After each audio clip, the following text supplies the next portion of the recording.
KKR ने दर्ज की अपने सबसे कम अंतर से जीत। सीजन में आरसीबी की 7वीं हार, आगे की राह बेहद कठिन। दोस्तों, चैनल पर नए हो तो सब्सक्राइब करना, वीडियो को लाइक और शेयर करना मत भूलना। कोलकाता नाइट राइडर्स ने 7 से रोक देने वाले रोमांचक मुकाबले में आरसीबी को 1 रन से हराया। केकेआर के आईपीएल इतिहास की ये सबसे कम अंतर से जीत है। वही आरसीबी को भी इससे पहले कभी इतने अंतर से हार का सामना नहीं करना पड़ा था। केकेआर ने पहले बल्लेबाजी करते हुए 6 विकेट पर 222 रन बनाए। जवाब में बेंगलुरु की टीम बल्लेबाजों के शानदार प्रदर्शन के बावजूद 20 ओवर में 221 रन बनाकर ऑल आउट हो गई। आरसीबी के लिए यह आगे की राह बेहद कठिन हो गई है। आरसीबी के लिए यह सीजन किसी बुरे सपने की तरह रहा है। टीम ने 8 में से सिर्फ एक ही मैच जीता है और उसे 7 मैचों में हार का सामना करना पड़ा है। आरसीबी के लिए अब सभी मुकाबले करो या मरो की तरह हो गए हैं। हालांकि अब सभी मैच जीतने के बावजूद यह जरूरी नहीं रहेगा कि टीम प्लेऑफ के लिए क्वालिफाई कर ही लेगी। आरसीबी की टीम तालिका में सबसे नीचे 10वें स्थान पर मौजूद है, जबकि केकेआर 7 मैचों में 5 जीत और 2 हार के साथ 10 अंक लेकर दूसरे स्थान पर पहुंच गई है। केकेआर ने इस रोमांचक मैच को 1 रन से जीता, जो उसके आईपीएल इतिहास की सबसे छोटी जीत है। इससे पहले उसने आरसीबी के खिलाफ शारजाह में 2014 में खेले गए मैच में 2 रन से जीत दर्ज की थी, जो उसकी सबसे कम अंतर से जीत थी, लेकिन टीम ने आरसीबी के खिलाफ ही अपना इस रिकॉर्ड को तोड़ा। वही आरसीबी ने भी एक उपलब्धि अपने नाम की। आरसीबी टी20 क्रिकेट में सबसे ज्यादा रन बनाकर ऑल आउट होने वाली टीम बन गई। यह 13वीं बार है जब भारत में किसी टीम ने 1 रन से जीत हासिल की है, लेकिन 200 से अधिक रनों का लक्ष्य में यह पहली बार हुआ है। लक्ष्य का पीछा करने उतरे आरसीबी की शुरुआत अच्छी नहीं रही थी और टीम ने महज 35 रन के स्कोर पर सलामी जोड़ी के विकेट गंवा दिए। अच्छी लय में दिख रहे कोहली को हर्षित राणा ने आउट किया। कोहली 7 गेंदों पर 1 चौके 2 छक्कों की मदद से 18 रन बनाकर पैवेलियन लौटे। कोहली के आउट होने पर हालांकि विवाद हुआ। हर्षित ने ऑफ स्टंप की कमर से ऊपर से फुल टॉस गेंद डाली थी, कोहली को हैरान किया। कोहली उस गेंद को और ऑन साइड में मोड़ना चाहते थे, लेकिन उन्होंने बल्ले का मुंह पहले ही मोड़ दिया और गेंद अंदरूनी किनारा लेकर सीधे हर्षित के हाथों में गई।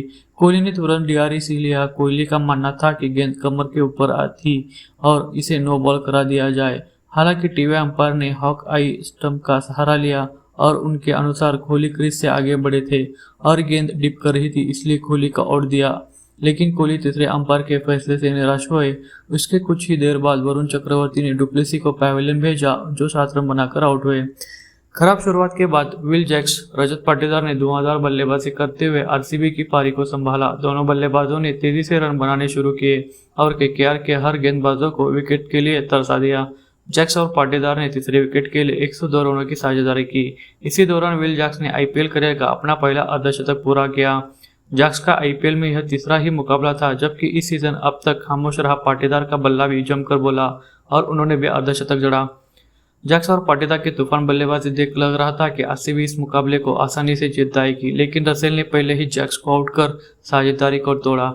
जैक्स 32 गेंदों पर 4 चौके और 5 चौकों की मदद से 55 रन बनाकर आउट हुए। इसके बाद रसेल ने इसी ओवर में रजत पाटीदार को भी अपना शिकार बनाया। पाटीदार 23 गेंदों पर 3 चौके और 5 चौकों के सहारे 52 रन बनाकर पैवेलियन लौटे। फिर नरेन ने कैमरन ग्रीन 6 रन और आरसीबी की पारी लड़खड़ा दी और केकेआर की मैच में वापसी कराई। इन दोनों गेंदबाजों ने महज 12 गेंदों पर आरसीबी के 4 विकेट गिराए। दिनेश कार्तिक के आउट होने के बाद लग रहा था कि आरसीबी वह मैच हार जाएगी। आरसीबी को आखिरी ओवर में जीत के लिए 21 रन बनाने थे और श्रेयस अय्यर ने गेंद आईपीएल इतिहास के सबसे महंगे खिलाड़ी मिचेल स्टार्क को सौंपी। करण ने स्टार्क के 4 गेंदों पर 3 छक्के जड़े। दिलचस्प बात यह रही कि करण ने इससे पहले आईपीएल में आखिरी बार 2017 में बाउंड्री लगाई थी। करण ने एक कदम से मैच का रुख बदल कर दिया था और लग रहा था कि वह स्टार्क जैसे अनुभवी गेंदबाज वह भारी पड़ेंगे, लेकिन स्टार्क ने इस बांधी अपनी गेंद पर करण का कैच लपका और मैच को रोमांचक बना दिया। अंतिम गेंद पर आरसीबी को 3 रन की जरूरत थी और लॉकी फर्ग्यूसन स्ट्राइक पर थे। फर्ग्यूसन 2 रन के लिए दौड़े, लेकिन एक पूरा रन करने के बाद दूसरे रन लेने के चक्कर में रन आउट हो गए। इससे पहले केकेआर को एक बार फिर सॉल्ट और सुनील नरेन की सलामी जोड़ी ने शानदार शुरुआत दिलाई। दोनों बल्लेबाजों ने 26 गेंदों पर पहले विकेट के लिए 56 रनों की साझेदारी की। इसमें अधिकतर रनों का योगदान सॉल्ट का था, जो तूफानी बल्लेबाजी कर रहे थे। सॉल्ट और नरेन ने पहला ओवर करने आए सिराज के ओवर में 12 रन जुटाए और फिल सॉल्ट ने लॉकी फर्ग्यूसन के ओवर में 28 रन निकाले। नरेन और सॉल्ट 7 पारियों में तीसरी बार 50 से अधिक रनों की साझेदारी करने में सफल रहे। सॉल्ट शानदार पारी खेलकर अर्धशतक की ओर बढ़ रहे थे, लेकिन मोहम्मद सिराज ने सॉल्ट को आउट कर उन्हें अर्धशतक लगाने से रोक लिया।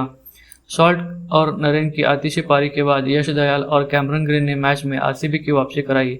सॉल्ट के ऑनर के बाद कुछ ही देर बाद यश ने नरेन को आउट किया। नरेन इस मैच में लय में नहीं नजर आ रहे थे और 15 गेंदों पर 10 रन बनाकर आउट हुए।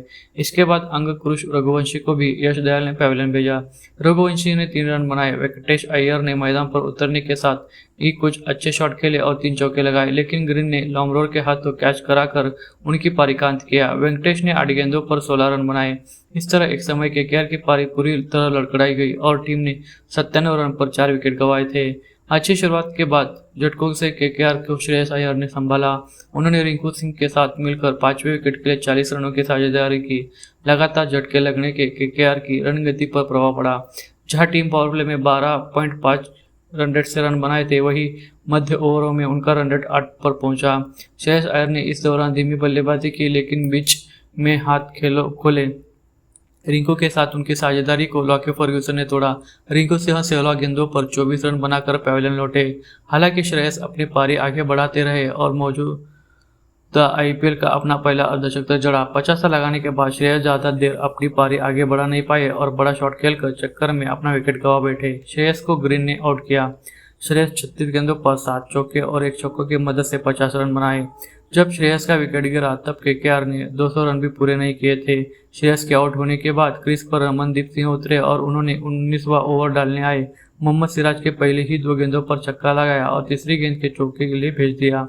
रमनदीप आंद्रे रसल ने सिराज के इस ओवर में 20 रन निकाले। आखिरी ओवर की ही पहली गेंद पर रसेल ने चौका लगाया, जबकि रमनदीप ने अंतिम गेंद पर चौका जड़ा, जिसकी केकेआर आरसीबी के सामने मजबूत लक्ष्य रखने में सफल रहा। रमनदीप ने 9 गेंदों पर 2 चौके और 2 छक्कों की मदद से 24 रन बनाए। रमनदीप का अंग्रेज रसल ने दूसरे छोर से अच्छा साथ दिया और रसेल 20 गेंदों पर 4 चौकों की मदद से 27 बनाकर नाबाद पवेलियन लौटे। केकेआर की टीम उन टीमों में शामिल है जिसने इस सीजन शानदार बल्लेबाजी की है।